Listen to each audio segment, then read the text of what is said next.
di kontaan di dellu si waat ci beneen numéro Décortica Culture di leen dalal fii ci Île de Ngor Île de Ngor nag la ñu ñëw tey dañoo génn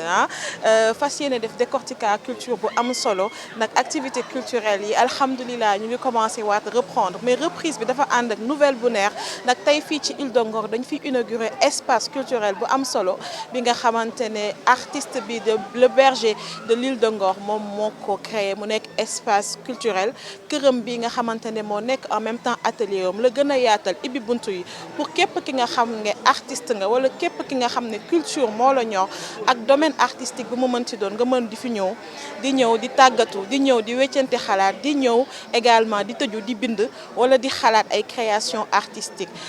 fii nag nga xamante ne mooy penc 1.9 nag penc 1.9 moom la ko tuddee tey lañ koy inauguré ki di ambassadeur bu République d'Allemagne fii ci Sénégal moo dévoilé plaque bi ànd ceeg directeur bu Goethe Institut nag ñooy partenaire u kii di le berger de l'Île de Ngor léegi dañuy dugg ci biir nag ñëwoon nañ fi def fi immersion bu am solo xool réaménagement yi mu def ci espace bi ngir mën a permettre ñii di acteurs culturels yi artistes yi ak képp ku yëngu ci culture mën a ñëw ci kër gi di si tàggatu mais di fi génne ak ay production artistique yu am solo donc du ñu def lu dul dugg ci biir mais tey nag di ngeen gis lu doy waar tey di ngeen gis culture tey di ngeen gis beaucoup d'hommes de culture di ngeen gis beaucoup de femmes de culture mais tey di ngeen gis culture nag ku ñëw Île de Ngor di nga wax lébu ku ñëw lébu wax gumbe donc ñi nga xamante ne ñooy fecckatu gumbe yi ñu ngi fi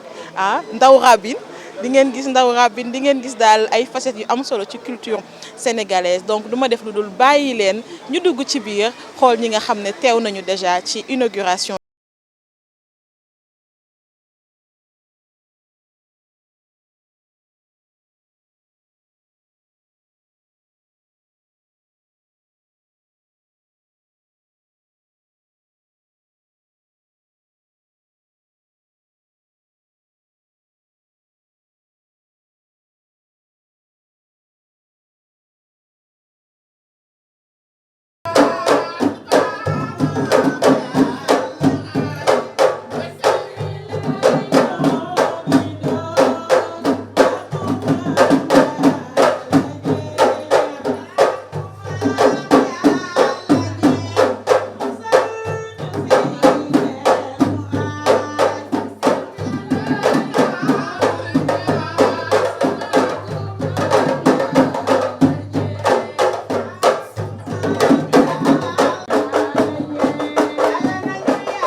Téléspectateurs waxoon naa leen tey di ngeen gis ay aspect culture sénégalaise yu am solo la preuve gis ngeen prestation gumbe bi ndaw rabine bu neex bi nga xamante ne jigéen ñi ñoo ko doon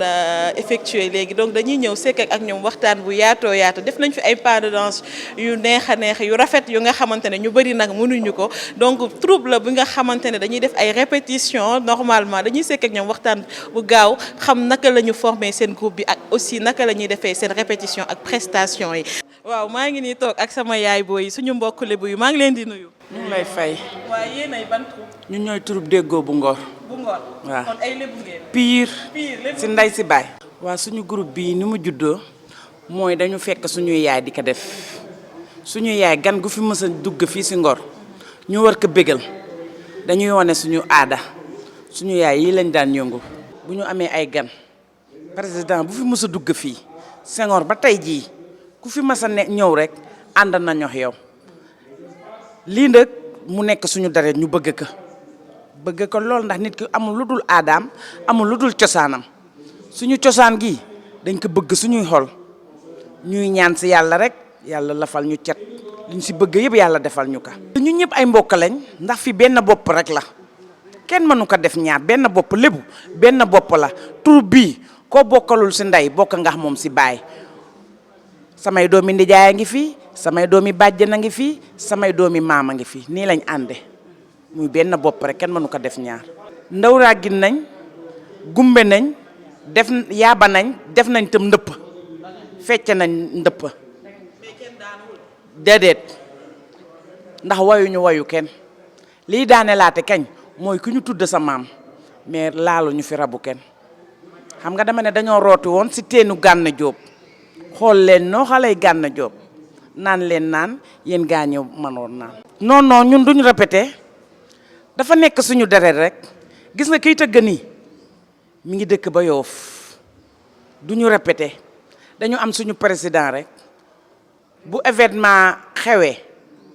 nga ñëw waxante suñu président après suñu président ku nekk daf lay au téléphone bu ñu demee si programme bi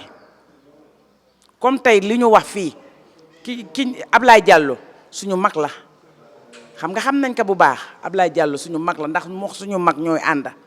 muy Jimi Samba Jimi moomu nag pour xamal la rek ñun ñëpp benn lañ rakkaam a ngi si tur bi ñu bokk benn baay man mi maay seen ab jaam lii la ñuy sol waa dañuy ootante téléphone rek waaw ku ne yaay maquillé fi ñu toog nii mën nañ fi maquillé suñu bopp bu mu baax waaw fii la ñuy defi lépp fi ñu daje rek dañuy wax daal tey lii la ñuy sol ku ñu wax nag xam nga sër bi nga ko nar a boole xam nga li amul sër walla tappi nga ni ki si mel ni yow ñaata at nga am. man fi mu nekk nii ma toog du wax ak yow am naa 60 ans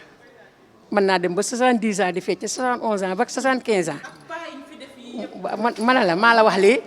am naa 60 ans waaw te mën naa dem ba 70 ans ba 72 ba 75 di fecc si deret la ñun loolu lébu loolu yàlla moo ko def si ñoom ñun suñuy yaay bu ñu tëbee sama yaay am na 91 ans mais bu tëboon fecc da nga naa kii amu ko da nga naa amul yii at bi sama goro di ngeen dëbër ko Dembo Ndiaye bu mu feccee ñëpp a jaale xam nga fecc si deret rek la. kon mbokk yi gis ngeen ko lii ci lébu yi rek la mën a amee ñoom rek ñoo ko mën donc foog ma wane souplesse nag parce que ñii bëgguma ñu yóbbee ma dara 60 ans mu def fi fecc yu am solo yooyu donc tey foog ma wane souplesse donc ñu nekk ay jigéen yu xamante ne dañuy dund aar wax nañ ko ci seen i ay yaay lañ ko doonee ba léegi ñoom ñu ñëw mu noon passion ci ñoom du ñu répété donc ça veut dire que ñoom xam nañu lu ñu di xam nañ seen cosaan tëgg bu ñëw xam nañ yan pas de danse lañ ko war a fecc boo xam ne dafa ànd ak pudeur ànd ak sutura ànd ak lépp li nga xam ne dafa rafet nag gisuñu seen cër yi di feeñ pourtant ñu ngi sol yu yiw di fecc yi nga xam ne mouvement d'ensemble ku gis da ngay kontaan donc maa ngi leen di jëfal bu baax yaay booy. jërëjëf waay. yéen waa réew mi déglu leen cosaani maam yi leneen gënu ko. ku waaj si sa anda boo war mu tooj suñu maam jigéen la fi woon jamu tey du woon lëkkatiis suñu maam ma daan jamu tuñ tiis nga lu ñuul di si ñaaw suñu baay dawul dafa roy cosaan yi ngeen nara soo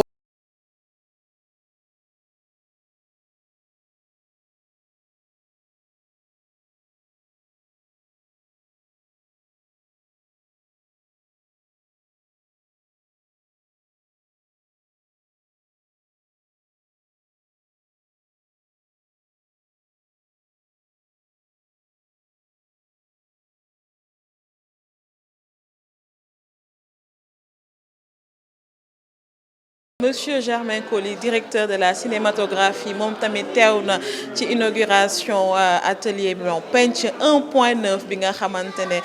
yaatal bi berger l'île de Ngor def ci atelier wam bi galerie wam bi pour permettre artistes yi ñuy ñëw fii di weccante xalaat monsieur Coly ñu ngi lay nuyu. maa ngi leen di fay di nuyu téléspectateurs yëpp di leen wax sama mbégte teew fii tey. si ubbite espace penc bi Abdoulaye Diallo le berger de l'île de Ngor créé loolu mbégte bu rëy la parce que yokk na déjà si Dakar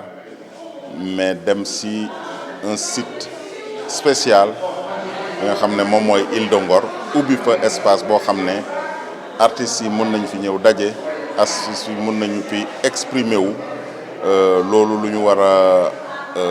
sant lu ñu war a célébrer aujourd'hui loolu moo waral sama présence fii au nom du ministre de la Culture. mu nekk espace bi nga xam ne dafay dajale beaucoup de domaines artistiques cinéma am na ci wàll nag dañoo envisager def fi ciné club nag yéen a ngi xalaat yan xeetu collaboration ngeen war a am ak espace bi. waaw xam nga ci préparation yëpp maa ngi doon waxtaan ak Abdoulaye Diallo pour xool ensemble naka la ñu mën a développer ici si penc bi naka la ñu mën a def des activités cinématographiques activités pour wane fi ay films yoo xam ne yu am importance mais également pour permettre cinéastes yi ñu mën a daje fii aussi loolu ñu ngi ko doon waxtaane bu yàgg donc tey kontaan naa trop que bërëb bi ñu mën koo ubbi tey yaakaar naa ni si ay fan yu néew dinañu commencer activités yi particulièrement si dans le domaine du cinéma parce que cinéma bi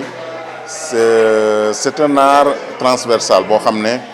dina utiliser yeneen art yi yëpp cinéma soo xoolee am na photo am na art plastique am na yeneen décor yoo xam ne dañ koy utiliser donc moo tax cinéastes yi war nañoo waxtaan ak yeneen artistes yi mun a xool naka la ñuy développer vraiment les choses ensemble et maa ngi remercier Ablaye Diallo bi nga xam ne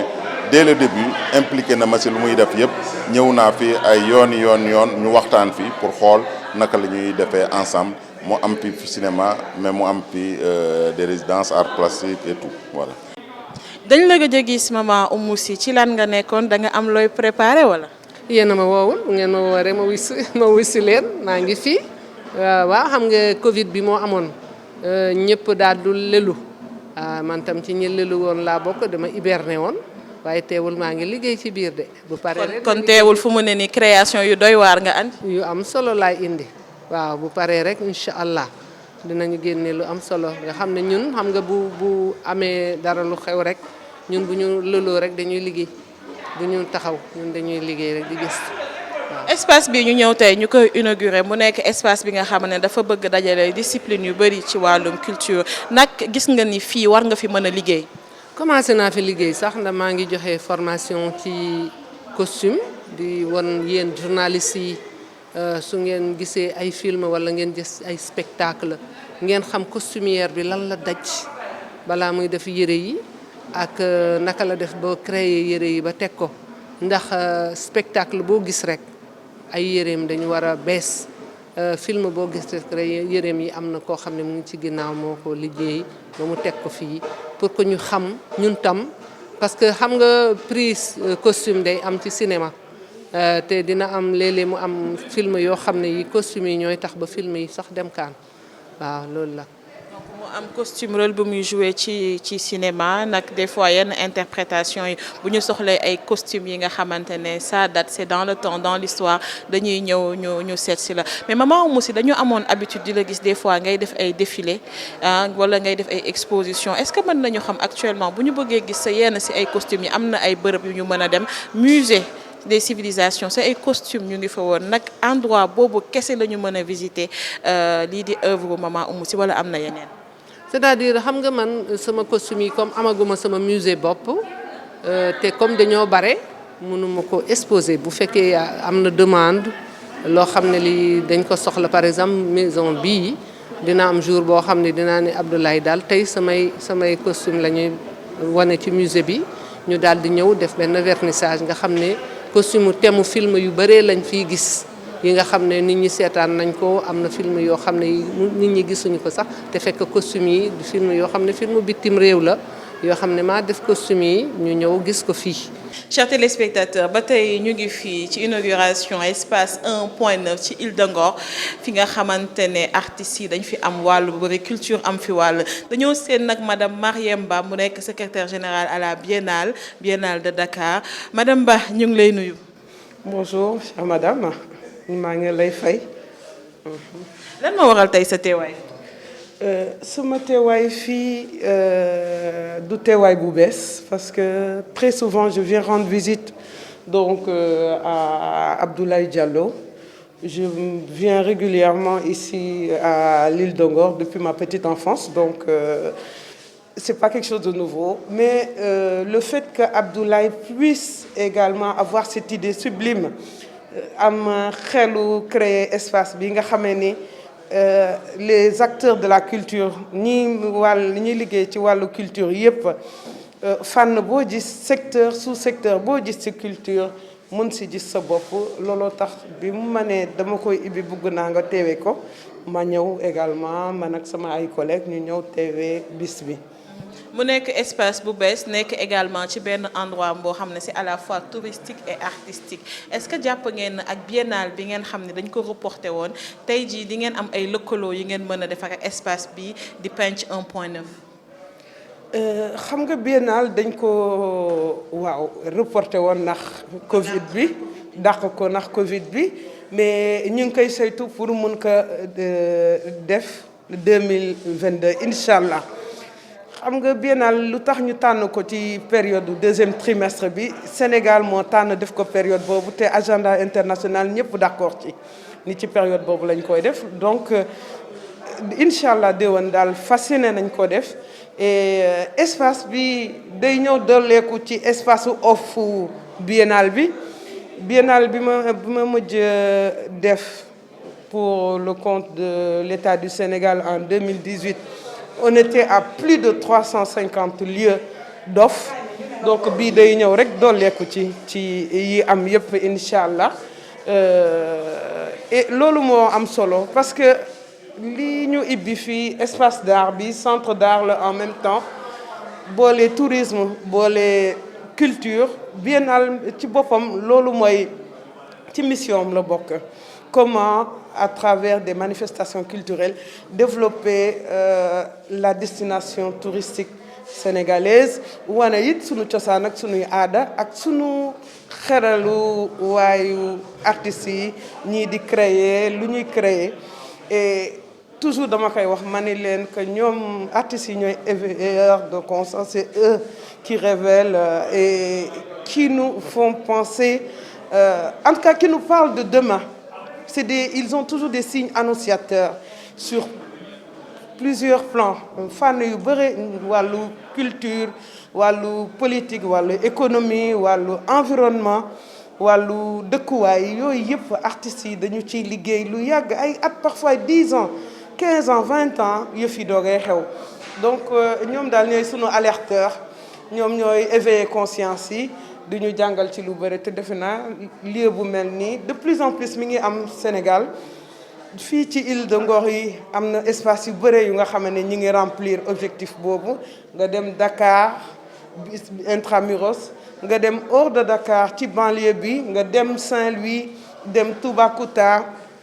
dem Lompoul espace yu mel nii ñoom ñëpp ñu ngi fi bëre léegi et alhamdulilah day wane rek ni sunu artistes yi xarañee ak également naka la ñu bëgg dans le cadre sunu politique culturelle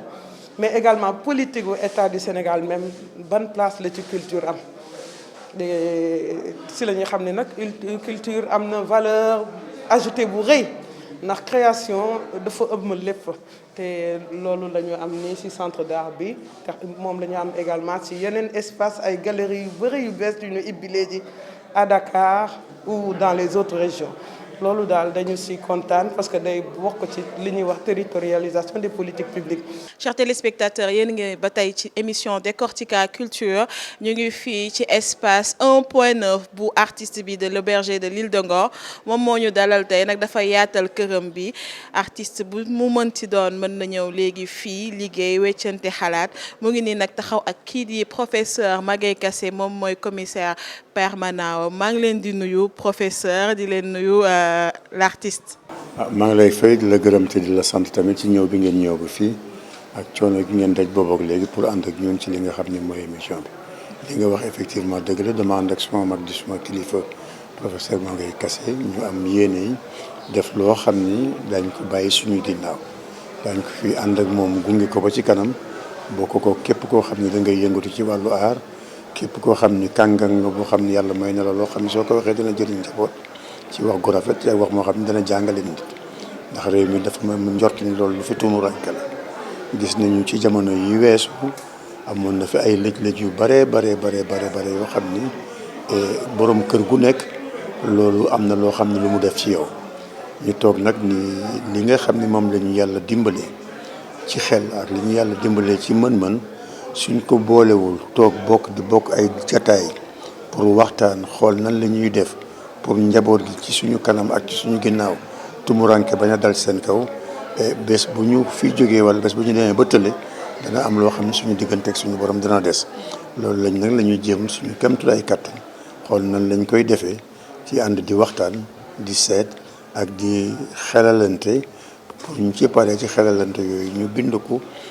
firi woon nga xam ni kenn ku nekk mën nga cee jot kenn ku nekk mën na laa jëriñ te njëriñ gi su baree ci biir dañuy dana jëriñ réew mi su jëriñee réew mi dana mos a jëriñ àddina donc ñu ñaan yàlla rek yàlla nañ ci yàlla taxaw te yombalal ñu ko. bëgg naa nga wax téléspectateur yi idée wu yaatal kër gi def ko espace def ko penc fu mu jógee kan moo ko am ci yéen. waaw loolu dafa am loo xam duñ ko jàkkante woon ak li nga xam ni mooy yéene bi ñu amoon ci présenté say juróom-benni téere yi nga xam moom la ñu bindoon génne ko ci weeru décembre bi ñu génn amoon yéene def présentation bi amoon yéene def benn exposition bu mag boo xam ni loolu la àndal mais li ñu yàlla nattoo woon mooy pandémie mu am ay mesures yoo xam ni taxaw nañu fomm benn yoon fomm ñaari yoon fomm ñetti yoon mais ba ñu demee ba ci biir nag gis ni fenn fu ñu ci dem wax bu njëkk bi mooy xaalis te xaalis bu takku moom mooy mënoon a mottali loolu ñu ne nag loolu moom mënuñu ci dëkk de façon amuñu ko di jël xaalis boo xam ne dañ koy def ci foo xam ne dañu fay jógee au bout d'une semaine au bout de 15 jours mooy luy kasara suba keneen ku dul ñun su ko soxla lu daj lu mel noonu ñu ni comme li am nañ ko nañu jël loolu nga xam ne ay nit ñoo ñu ko jàppale woon ak ay structure ak leneen loo xam ni fu ñu ko mën a jëlee ñoom ñoo ko xam mais doon lu lew ñu jël ko yokk kër gi yokk suñu ay mur ba nga xam ne lépp lu ñu bëgg a defati dañ ko mën a def fii mooy besoin d'indépendance boobu mooy lu ñu jiitaloon ci biir loolu nag ñu am ci ñoo xam ni ñoo ñu jàppale ki ñu ci gën a ràññee ndax bare nañu ñu ci jàppale mais ki ñu ci gën a ràññee ki nga xam ne ba ñu commencé di liggéey ci aar ba léegi mooy Goethe Institut lu ñu dugg lu ñu yëkkati lu ñu xalaat ñu tàbbal ci seen loxo tàbbal ci seen xel ba dem ba ñoom seen wàllu bopp ñu gisanteeg professeur waxtaan ak moom ni ko duñu bëggoon daal ñu jéem a xool nan la ñuy jëlee ay journalistes culturels ànd di waxtaan ak ñoom di weccoog ñoom xalaat pour leur permettre que ñu am ay éléments yu bees ay input yu bees yoo xam ne exposition bu ñu dem film bu ñu seetaan théâtre bu ñu fekkee seetaan ko suñ fa jógee daañ ko mën a bindil woo xam ni ku ko dégg sa xel dana dem ci dem seeti loolu nag ku loo ko defal teranga la gu rëy boole ci loo xam ni jotuñu ko wax mais ambassadeur bi ma njëkk invité ci résidence am ba mu egsee fii Sénégal ma doon ambassadeur Allemagne bi di Stéphane Ruche ba mu ñëwee moomu njëkk invité këram ñu reerandoo fa reer bu mag def benn exposition bu ndaw mu sargal ñu taxawuñu woon ñu fonkeel gu mot sëkk ànd ak monsieur Philippe Coppers loolu tamit ku la ko def moo la jiitu ci defal la teranga am tamit yéene yu gur rëy goo xam ne am na ko ci réew mi te di ko di jëf bés bu nekk ñu ci teg seen bët jëmale ko ci wàllu culture gox boo mun a xalaat nag ci Sénégal dem nañ fa donc loolu ku koy defal sa njaboot war nga sooy séddoo li nga am nga boole ko ci wala nga jiital ko moom mooy tey li nga xam ni moom la ñu defante gët te moom la ñu nam ma defante képp koo xam ni def jàmm ak wax luy dimbali nit ak jéem luy defar nit moo la tax a jóg. Professeur Magueye Kassé gis nañ la da nga bokk ci projet bi tey jii penc 1.9 mën nañu xam lan lay andi ci lu bees nag espace yu mel nii kat duñu ne amu fi mais mu ngi fiy bëgg a bëre penc mi ñuy inauguré tey ban apport de plus lan lay andi plus que ñeneen ñi. maa ngi lay gërëm Oussama ci li nga ñu woo fii ñu wax ak askan wi. di la gërëm ci sa initiative di gërëm aussi sa télévision ITV di gërëm Alassane Samba Diop parce que moom itam biñ ko waxee ba tey mu ngi ñu ciy gunge loolu moo tax tey ñu nekk fii ak yow ak sa xarañte bopp ak sa bëgg siiwal li nga xam ne yaakaar nga ne baax na ci askan wi moo tax nga ñëw woo ñu fii ci penc mi. li ko waral mooy xañ na am na fi ay bërëb yoo xam ne ñi nit ñi dañ fay daje mais bu ñu fay daje dañ naan photographie la wala ñu ne musique la wala ñu ne théâtre la wala ñu ne danse la wala ñu ne écriture la roman wala pièce de théâtre wala poésie wala yu demee noonu dañ yaakaar ne yooyu ma lim yëpp dañoo bokk ndey muy culture te boo leen jaxasee moo di lu bees ñu ne nag nañu xalaat foo xam ne fi benn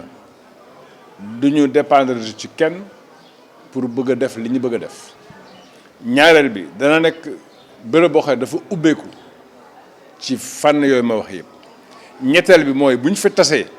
comme niñ ko def ci jamono yi ñuy former journalistes yi ku ne da nga ci gis sa njëriñ te du tax nga fàtte fi nga jóge ci secteur bi nga nekk. moo tax biñ ne penc 1.9 Abdoulaye Diallo ak man ak Ibrahima Silla ñu ne nañ fexe ba defar loo xam ne lii ëtt lay doon bu bari ay bërëb ëtt bi mooy kër gi. bërëb yi mooy am na bërëb yoo xam ne ñii bu fa nit ñi nekkee mën nañu def cinéma mën nañu def ay projection waxtaan ak nit ñi ci lan mooy cinéma. am na bërëb yoo xam ne ñii ku bëgg a def musique mën nga faa ñëw am nañ bërëb boo xam ne bii ku bëgg a bind parce que bind dafa laaj nga wéet boo ñëwee fii dañ la dalal yaa xam une semaine 1 mois wala nu muy mën di toll. bu fekkee da nga bëgg aussi woo say naataangoo ngeen weccante ay xam-xam weccante ay création li ñuy wax atelier maanaam togg lu bees fii aussi seen kër la. mu nekk aussi kër goo xam ne gi dafa bokk ci li Abdoulaye Diallo di dox ci biir Île de Ngor bi ñu commencé ko maison du bonheur ak sargal mi ñu sargal Djibril Diop Mambéty sargal ko Issa Samb sargal ko Sembène Ousmane sargal ko ñeneen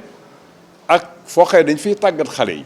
ñu ne loolu bu amee bu Abdoulaye Diallo defaraate këram nii mu ko defaraate yépp ci benn lay nekk parce que dañu bëgg Île de Ngor nekk bërëb boo xam ne bii culture lañ fiy wax. loolu moo tax ñu sabab yàlla jàppale ñu ci ñu am ay ñu dimbale